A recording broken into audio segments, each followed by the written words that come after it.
오늘 설교 제목은 마음의 역병입니다.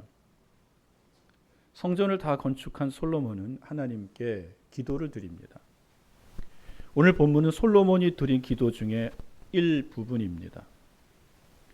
본문의 솔로몬의 핵심 기도는 38절 39절입니다. 한 사람이나 혹은 주의 온 백성이 이스라엘이 다 각각 자기의 마음을 깨닫고 이 성전을 향하여 손을 펴고 무슨 기도나 무슨 간구를 하거든 주는 계신 곳 하늘에서 들으시고 사하시며 각 사람의 마음을 아시오니 그들의 모든 행위대로 행하사 갚으시옵소서. 주만 홀로 사람의 마음을 다 아심이니이다. 오늘 저는 여러분과 함께 이 두 절을 중심으로 은혜를 나누고자 합니다. 38절에서 말하는 주의 온 백성인 이스라엘의 재앙은 국가적인 재앙입니다. 이 재앙의 내용이 37절에 나와 있습니다. 땅에 기근이 들어 백성이 굶주리고 전염병이 돌아 백성이 고통당하는 일입니다. 또한 곡식이 시들거나 깐부기가 나거나 메뚜기나 황충 때에 흉년이 들었을 때입니다. 또 적국이 와서 성읍을 에워싸 국가적 위기가 올 때입니다. 이때 이스라엘 온 백성이 솔로몬이 지은 이 성전을 향해 손을 펴서 기도하면 하나님이 들으시고 사해 달라는 기도입니다.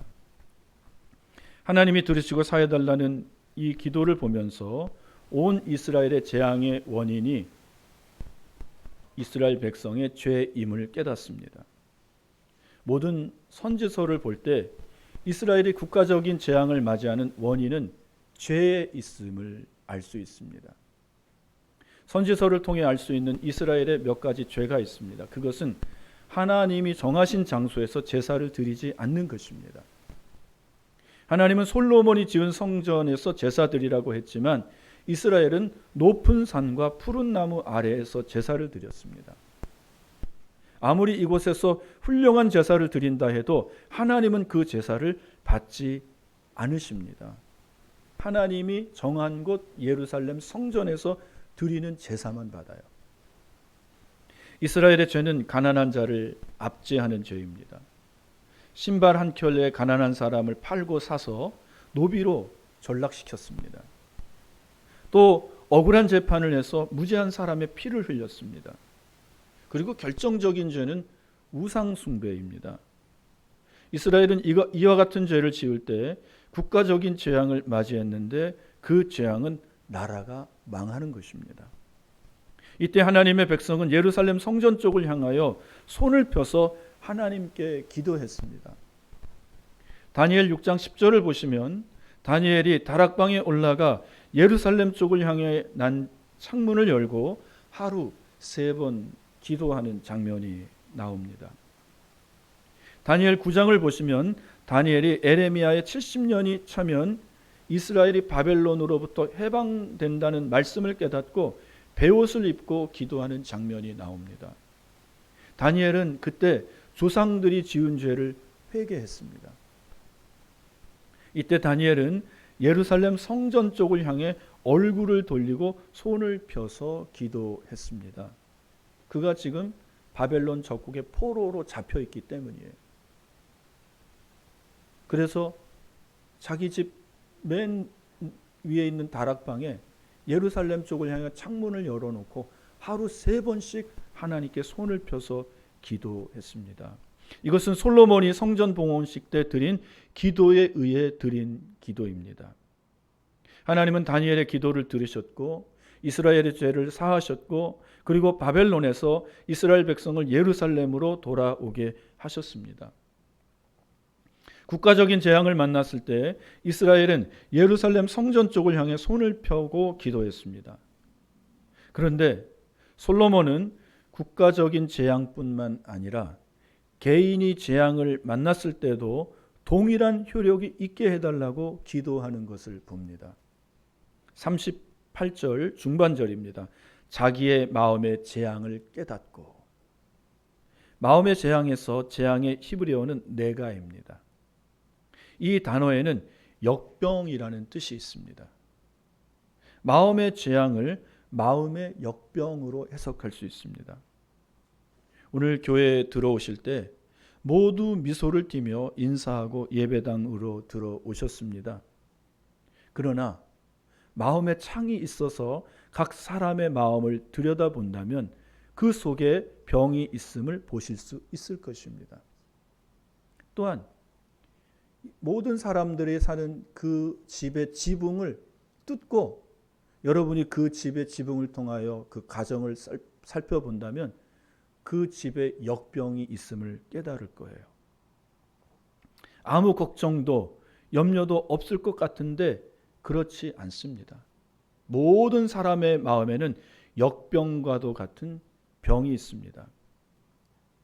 역병이 들면 몸에 고열이 나며 괴롭고 아픈 것처럼 마음에 역병이 들면 괴롭고 아픈 것입니다.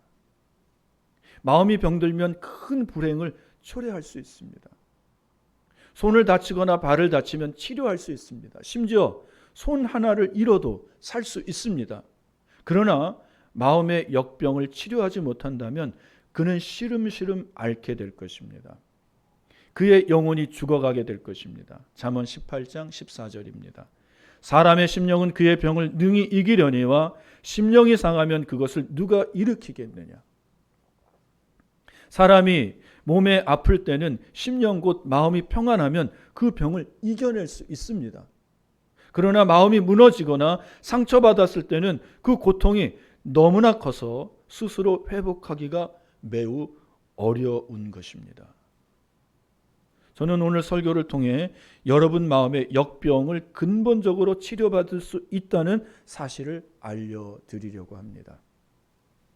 여러분의 역병과 같이 열이 펄펄 끓는 마음, 괴로운 마음, 아픈 마음을 치료하시는 의사를 소개시켜 드리는 것이 오늘 설교의 목적입니다. 시편 147편 3절입니다. 상심한 자들을 고치시며 그들의 상처를 싸매시는도다.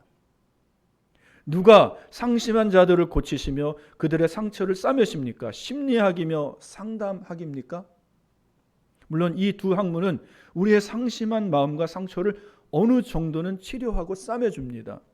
그러나 심리학과 상담학이 근본적인 치료가 되지 못합니다. 왜냐하면 심리치료사도 상담사도 역시 사람이기 때문입니다.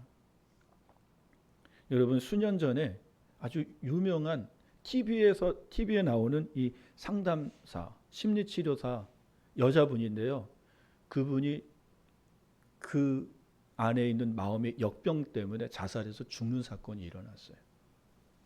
마음을 치료한다는 사람들도 깊이 들어가 보면 그 마음의 역병을 앓고 있습니다. 온전한 치료자는 그 마음에 역병이 없어야 합니다. 그리고 사람을 잘 알아야 합니다. 그분이 누구이십니까? 바로 하나님이십니다. 하나님은 우리를 창조하신 분으로 우리를 잘 알고 계십니다. 그리고 그분은 우리의 마음을 잘 보고 계십니다. 그래야 우리의 영혼을 치료하는 영혼의 의사이십니다. 출애굽기 15장 26절에서 하나님은 나는 너희를 치료하는 여호와임이라고 말씀하셨습니다. 오늘 설교를 들으시면서 영혼의 의사이신 그리고 육신의 질병의 의사이신 하나님의 치료가 저와 여러분에게 임하시기를 주님의 이름으로 축복합니다. 그러려면 먼저 인정해야 할 것이 있습니다. 그것은 내 안에 역병이 있음을 인정해야 합니다. 우리는 다른 사람의 마음의 역병을 잘 알고 있습니다. 무엇을 고쳐야 하는지 잘 알고 있어요. 그런데 정작 자신의 마음의 역병은 몰라요. 자기 안에 자기가 무엇을 고쳐야 되는지 모릅니다. 그러니까 남의 훈수는 잘 드는데 정작 자기가 장기를 두거나 바둑을 두면 진짜 못 두는 그런 경우가 되는 거죠. 자신의 마음의 역병을 몰라요. 아니 이미 알면서도 두려워서 회피할 수도 있습니다. 그러나 오늘 저와 여러분의 마음의 역병을 직시하십시오. 다른 사람의 정원의 잡초를 제거하고 자신의 정원의 잡초를 제거하지 않는 정원사는 어리석은 자입니다. 마찬가지로 자신의 마음의 역병을 제거하지 않고 다른 사람의 마음의 역병을 제거하는 자는 어리석은 자입니다. 이 시간 여러분의 마음의 역병, 여러분의 마음의 고요를 내게 하고 괴롭게 하고 아프게 하는 그 역병을 하나님께 고백하고 아뢰십시오. 그리고 하나님께 여러분의 마음의 역병을 치료해 달라고 호소하십시오. 그러면 영혼의 의사이신 하나님께서 저와 여러분의 역병을 치료해 주실 것입니다. 먼저 여러분과 함께 살펴보고 싶은 것은 여러 가지 형태의 마음의 역병입니다. 여러분의 신체 중 어떤 특정 부위에 상처가 있을 수 있습니다. 그 상처는 분명 어떤 사건을 통해서 생긴 상처일 것입니다. 저의 오른쪽 다리 정강이에는 상처가 있습니다. 이 상처는 제가 고등학생 때 친구가 탄 오토바이 뒤에 타고 가다 이 좁은 골목에서 벽 모서리에 부딪혀서 난 상처입니다. 그때 엄청나게 아팠어요. 그때 그 부딪힌 데가 아주 푹 파여 들어갔습니다. 세월이 흘러 상처가 흐릿해졌지만 그 상처를 볼 때마다 그 사건이 떠오릅니다. 여러분 몸의 상처가 여러분의 과거의 사건을 떠올리게 하듯 어떤 특정한 물건이나 일들을 볼 때마다 여러분의 죄를 떠오르게 하는 그것이 있습니다. 그것은 우리 영혼의 아픈 기억으로 남겨진 죄의 상처입니다. 그 죄의 상처가 건드려질 때마다 여러분은 마음의 통증을 느끼며 아파합니다. 그것은 아무도 알 수 없는 여러분 자신만의 고통입니다. 또 마음의 역병은 여러분 마음속 깊은 곳에 있는 상처입니다. 내 안에 있는 자아가 울고 있는 그 자아, 그 울고 있는 자아는 어릴 때 받은 그 상처 때문에 울고 있습니다. 그 아픈 기억, 상흔처럼 남아 있습니다. 여러분 안에 다 있습니다. 이러한 영혼의 마음의 역병을 여러분 치료하시는 분이 있습니다. 그리고 여러분의 그 오래된 죄가 치료받을 수 있음을 말씀드립니다. 여러분의 마음에 통증을 주는 오래된 죄 어떻게 치료받을 수 있을까요? 여러분 자신만이 아는 그 죄를 십자가에 피 흘려 죽으신 예수님 발밑으로 가지고 나가십시오. 여러분의 그 치명적인 죄를 예수님이 흘리신 보혈로 깨끗게 씻을 수 있음을 믿으십시오. 히브리서 9장 22절 말씀에서 피 흘림이 없은즉 죄사함이 없다고 하셨습니다.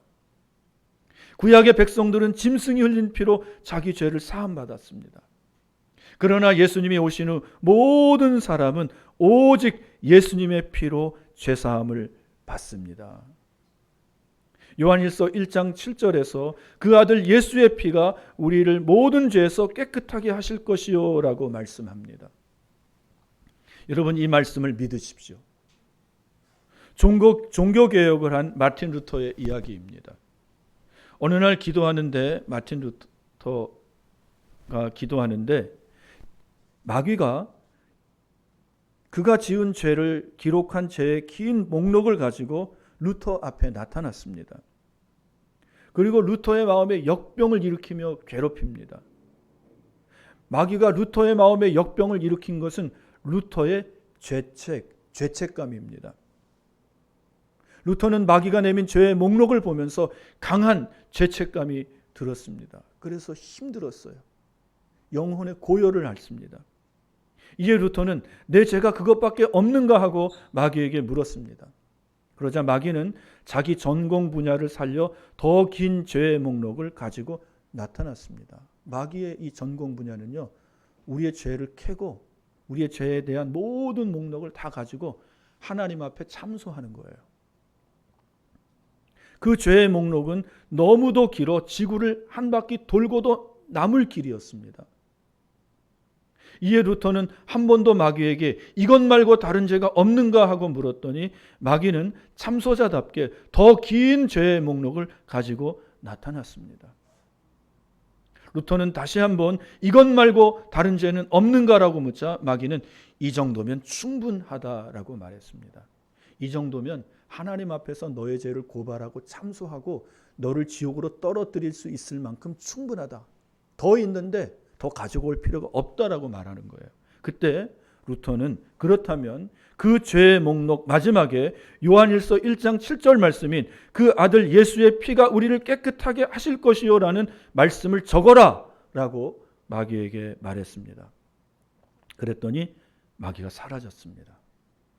사랑하는 성도 여러분, 이것이 마귀조차도 그 정확함에 이의를 제기할 수 없을 정도로 하나님이 우리 죄값에 대해 계산을 치른 완전한 영수증입니다.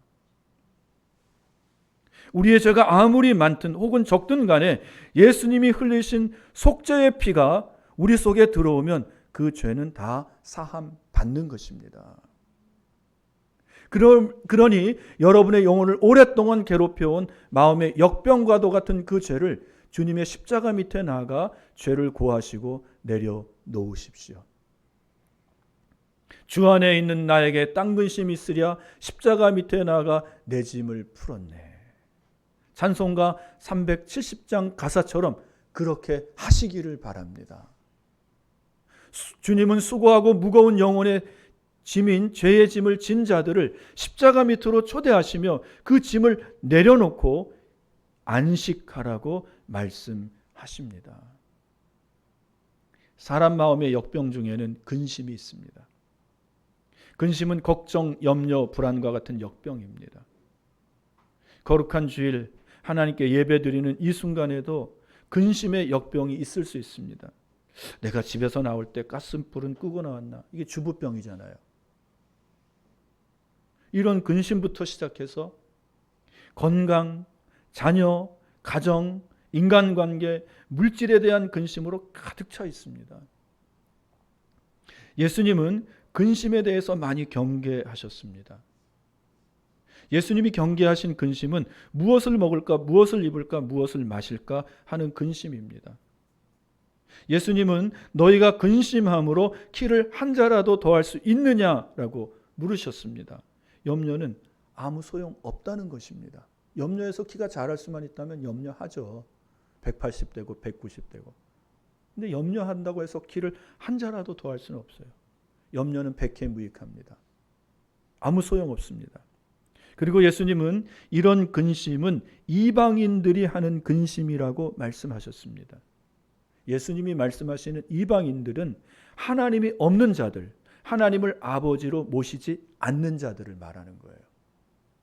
이런 것들은 다 이방인들이 하는 근심이다. 예수님은 우리를 향해 하늘 아버지께서는 너에게 이것들이 있어야 할 것을 아신다고 말씀하셨습니다. 하나님은 우리 아버지로서 우리의 필요를 잘 알고 계십니다. 옆집 아저씨가 우리 필요를 알고 우리 필요를 채워주지 않아요. 우리 아버지. 하나님이 우리의 필요를 잘 아시고 우리의 필요를 채워주십니다. 하나님을 믿으십시오. 하나님은 우리의 아버지이십니다. 사도들은 서신에서 염려에 대한 많은 경계와 또 염려에 대한 해결책을 말해 주었습니다. 베드로전서 5장 7절입니다. 너희 염려를 다 주께 맡기라. 이는 그가 너희를 돌보심이라. 돌보심이라의 헬라어는 멜레이입니다. 이 뜻은 마음에 두다, 관심을 갖다, 걱정하다라는 뜻입니다. 하나님께서 우리의 문제를 단순히 방관하거나 모르시는 것이 아니라 우리 각자의 필요와 고통에 깊은 관심을 계시다는 뜻입니다. 그래서 베드로는 우리에게 너희 염려를 다 주께 맡기라고 말씀한 것입니다. 여러분의 염려를 주님께 다 맡기십시오. 주님이 돌보십니다. 빌립보서 4장 6절 7절입니다. 아무것도 염려하지 말고 다만 모든 일에 기도와 간구로 너희 구할 것을 감사함으로 하나님께 아뢰라. 그리하면 모든 지각에 뛰어난 하나님의 평강이 그리스도 예수 안에서 너희 마음과 생각을 지키시리라. 아무것도는 삶의 크고 작은 모든 문제를 포함합니다. 여러분의 삶의 크고 작은 모든 문제를 기도와 간구로 하나님께 아뢰시기를 바랍니다.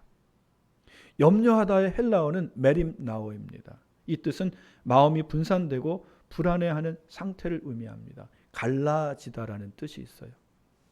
염려가 있으면 마음이 하나님께로부터 분리되어 하나님께 집중하지 못합니다. 그 염려하는 것에 집중해요. 이 염려는 영혼을 갉아먹는 파괴적인 그러한 근심입니다. 이에 바울은 염려에 대한 해결책을 내놓습니다. 그 해결책은 다만 모든 일에 기도와 간구로 하는 것입니다. 이는 염려를 멈추는 소극적인 자세에서 나아가 기도와 간구라는 적극적인 영적 행동을 촉구하는 것입니다. 염려할 때 기도하고 간구하라는 거예요. 기도의 헬라어는 프로시케입니다. 이 뜻은 하나님과의 일반적인 교제와 예배를 포함하는 포괄적인 기도입니다. 그리고 간구의 헬라어는 데시스입니다. 이 뜻은 특정 필요나 긴급한 상황에 대해 구체적이고 절실하게 요청하는 기도입니다. 여러분이 지금 특별하게 기도하는 또 기도의 제목들이 있잖아요. 그것을 가지고 하나님 앞에 나아 특별한 시간을 내서 간구하라는 것입니다. 기도하라는 거예요. 바울은 우리의 모든 문제를 기도 제목으로 삼으라는 것입니다. 여러분의 모든 문제를 기도 제목으로 삼으십시오. 바울은 염려가 되는 그 문제를 감사함으로 하나님께 아뢰라고 합니다. 감사함으로 아뢰라는 것은 이미 응답받았음을 믿고 드리는 믿음의 기도입니다. 이는 상황이나 환경이 아닌 하나님 자체에 대한 신뢰를 보여드리는 거예요. 감사는 염려의 마음을 이기는 가장 강력한 무기입니다. 여러분 염려가 올 때 하나님 앞에 감사하세요. 그럼 염려가 다 떠나갑니다. 그리하면 모든 지각에 뛰어난 하나님의 평강이 우리에게 주어집니다. 기도의 결과로 주어지는 하나님의 이 평강, 샬롬은 인간의 이해나 논리적인 해결책을 초월하는 초자연적인 것입니다. 이 평강은 문제가 해결되어서 오는 평강이 아니라 문제의 그 한가운데서도 하나님과의 관계 속에서 누리는 흔들리지 않는 안정감이에요. 흔들리지 않습니다. 문제가 지금 해결되지 않았는데 하나님과의 그 관계 속에서 하나님이 주시는 평안이 내 마음에는 있는 것입니다. 세상은 알지 못하는 그 평안함, 평화로다. 하늘 위에서 내려오네. 그리스도 예수 안에서 너희 마음과 생각을 지키시리라. 이 지키시리라 헬라어는 프루네오입니다. 이 뜻은 군대나 성이나 요새를 지키는 것과 같은 군사적인 용어입니다. 군대가 성을 지키고 요새를 지키는 것. 하나님의 평강이 강력한 파수꾼처럼 우리의 가장 취약한 부분인 마음과 생각을 염려와 불안으로부터 안전하게 보호해 주신다는 뜻입니다. 너희 마음을 지켜라. 이에서 생명이 남이니라. 여러분 우리 마음은 중요한 거예요. 여기에서 생명의 근원이 나옵니다. 그래서 마귀는 이것을 알고 우리 마음을 염려와 근심으로 걱정으로 고통을 주고 여러분 근심케 하고 고민케 하는 것입니다. 그때 기도와 간구로 하나님 앞에 나아가면 하나님이 우리 마음을 지켜주셔요. 평안함을 주십니다. 은혜를 주십니다. 이 보호는 오직 그리스도 안에서 가능합니다. 그러므로 사랑하는 여러분, 마음의 염려를 주님께 기도하십시오. 염려를 기도로 바꾸십시오. 염려할 그 시간에 하나님 앞에 잠깐이라도 무릎 꿇고 기도하십시오. 여러분의 마음의 역병인 염려를 기도로 바꾸십시오. 그리고 우리 마음의 역병 중에 가장 고약한 역병은 마음의 완고함입니다. 완고한 마음은 돌같이 딱딱한 마음으로 교만입니다. 이 역병은 가장 소망이 없는 역병입니다. 무엇에 소망이 없을까요? 그것은 구원받을 수 있는 여지, 곧 구원의 희망입니다. 마음이 완악함의 역병은 의인의식으로 가득해 도무지 회개치 않는 마음입니다. 하나님의 말씀을 들어도 도무지 마음이 움직이질 않습니다. 이런 사람의 마음은 예수님이 비유로 말씀하신 길가 같은 마음입니다. 이 사람에게 하나님의 말씀의 씨앗이 떨어져도 씨가 뿌리 내릴 수 없습니다. 마음이 딱딱하기 때문입니다. 굳어있기 때문입니다. 완고하고 교만하기 때문입니다. 그리고 마귀가 곧 그 말씀의 씨를 먹어버립니다. 그러나 우리의 영혼의 의사이신 하나님은 완고한 마음의 역병도 치료하실 수 있습니다. 에스겔 36장 26절입니다. 또 새 영을 너희 속에 두고 새 마음을 너희에게 주되 너희 육신에서 굳은 마음을 제거하고 부드러운 마음을 줄 것이며. 어떻게 하나님이 마음의 역병인 딱딱하고 완고하고 교만한 마음을 치료하실까요? 먼저 그 마음에 새 마음을 주심으로입니다. 새 마음은 돌처럼 굳어져서 하나님의 뜻을 거역하고 죄에 빠지기 쉬운 마음, 곧 굳은 마음입니다. 하나님의 말씀에 순종하고 반응하는 부드럽고 순수한 마음으로 하나님이 이 마음을 바꾸어 주시겠다는 약속입니다. 새 마음을 주겠다는 것. 이런 새 마음을 주시고 하나님은 그 마음을 실천할 수 있는 능력을 주십니다. 그것이 그 새 마음에 새 영을 주시는 거예요. 새 영은 Holy Spirit, 성령을 의미합니다. 성령은 단순히 감정 상태를 넘어 성령님을 통한 근본적인 영적 소생을 의미합니다. 하나님의 뜻에 순종할 수 있고 말씀대로 살 수 있는 힘을 성령이 주시는 것입니다. 힘으로 아니 되고 능으로 아니 되는 것은 오직 여호와의 영으로 되는 것입니다. 하나님은 능히 우리 굳은 마음에 새 마음을 주시고 새 영을 주실 수 있습니다. 사람으로는 할 수 없지만 하나님은 하실 수 있습니다. 여러분, 하나님께 이 마음을 달라고 기도하십시오. 내 이 굳은 마음, 교만한 마음, 완악하고 강팍한 마음을 하나님께서 그 쟁기로, 하나님의 말씀으로, 말씀의 쟁기로 갈아 아프시고 내 마음에 부드러운 마음을 주십시오. 하나님의 말씀에 순종할 수 있는 마음. 근데 마음만 가지고는 안 됩니다. 성령이 오셔야 그 마음을 실천할 수 있어요. 그래서 하나님은 새 마음을 주시고 그 마음에 새 영을 부어 주시는 것입니다. 사람으로는 절대 사람을 바꿀 수 있고 변화시킬 수 없어요. 하나님은 하실 수 있는 것입니다. 여러분은 여러분의 마음의 역병을 하나님께 치료받기 원하십니까? 원하십니까? 모두 여러분을 지독하게 괴롭히는 마음의 역병을 치료받기 원할 것입니다. 마음의 역병을 치료받기 원하는 자마다 먼저 해야 할 것이 있습니다. 본문 38절 초반절입니다. 한 사람이나 혹주의 온 백성 이스라엘이 다 각각 자기의 마음의 재앙을 깨닫고 마음의 역병을 고치기 원한다면 먼저 자기 마음에 있는 재앙인 마음의 역병을 깨달아야 합니다. 그것은 자기 마음에 무서운 역병이 있음을 인정하는 것입니다. 내 마음에 슬픈 마음이 있는 것을 하나님 앞에 인정하는 거예요. 또 어떤 사람은 죄의 무서운 습관의 병이 있습니다. 여러분, 습관 이거 병입니다. 음란과 음행, 그리고 알코올 중독, 마약 중독, 니코틴 중독, 투자 중독. 어떤 목사님하고 상담하는 프로그램이 있는데요.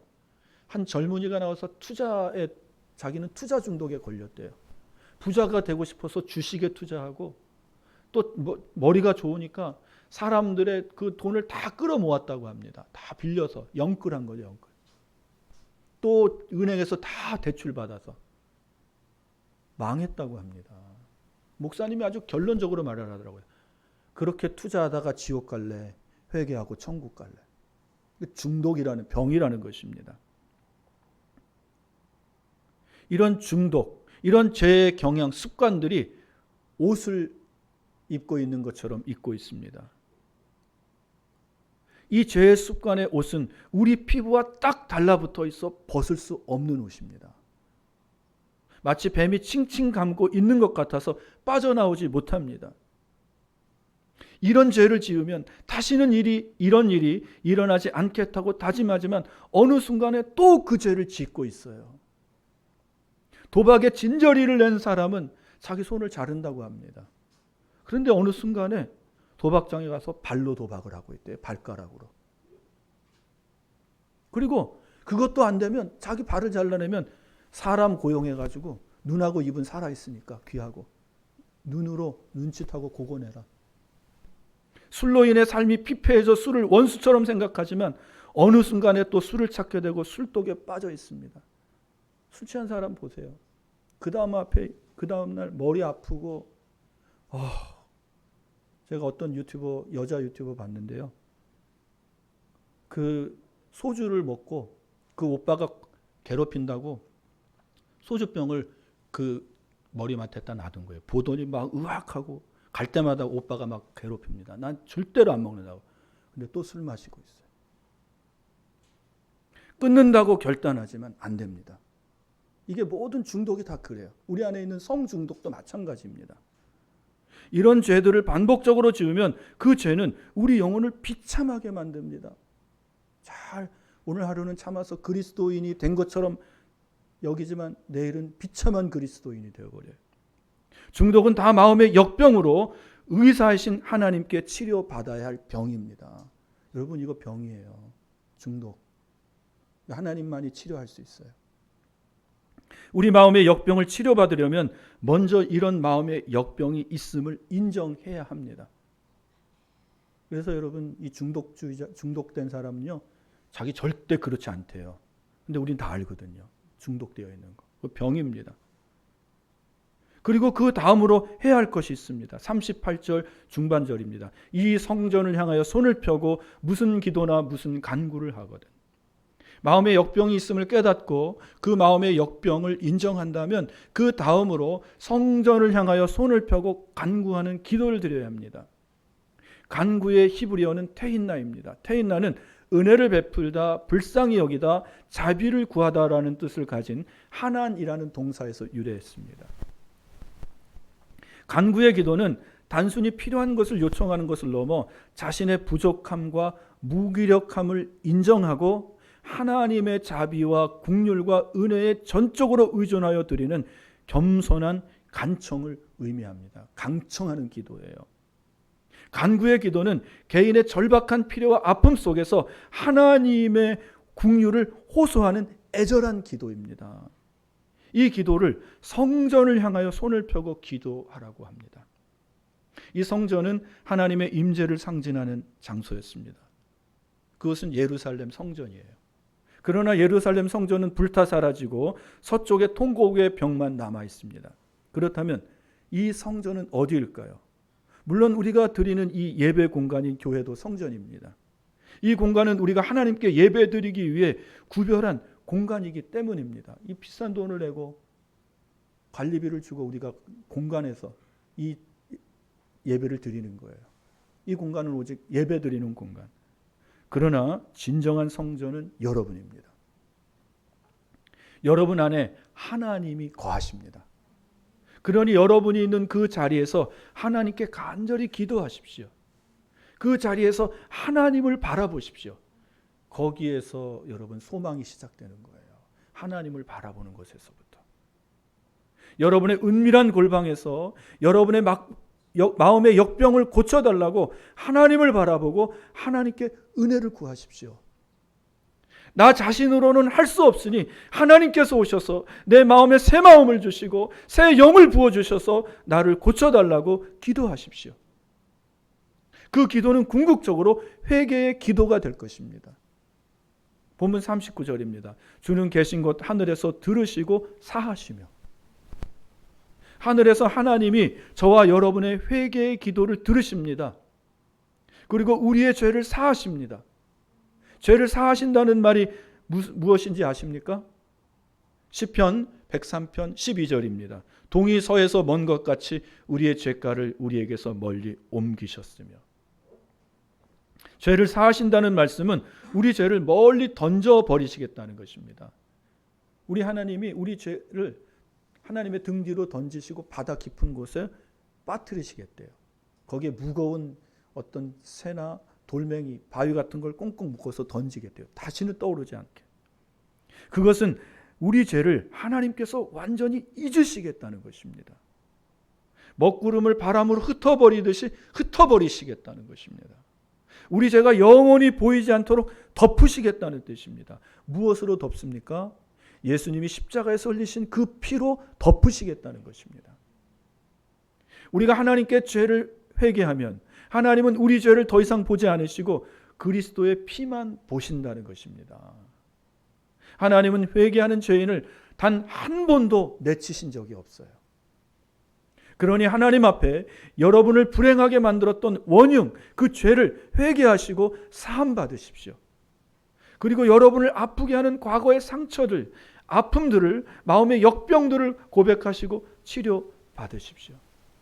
여러분 안에 있는 그 마음의 역병, 걱정, 근심, 여러분 이러한 모든 불안, 공포, 두려움, 이런 것들을 하나님께 아뢰시고 치료 받으십시오.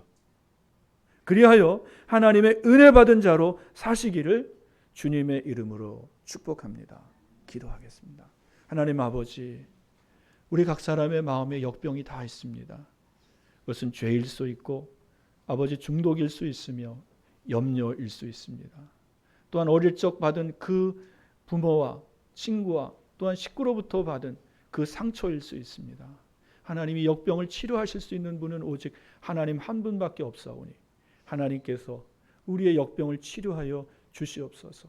또한 우리의 모든 중독을 하나님 치료하여 주시고 우리 마음에 새 마음을 불어넣어 주시고 새 영을 부어 주셔서 이 모든 중독의 죄를 끊고 하나님 앞에 새롭고 은혜 받은 자로 살게 하여 주옵소서. 예수님의 이름으로 기도합니다.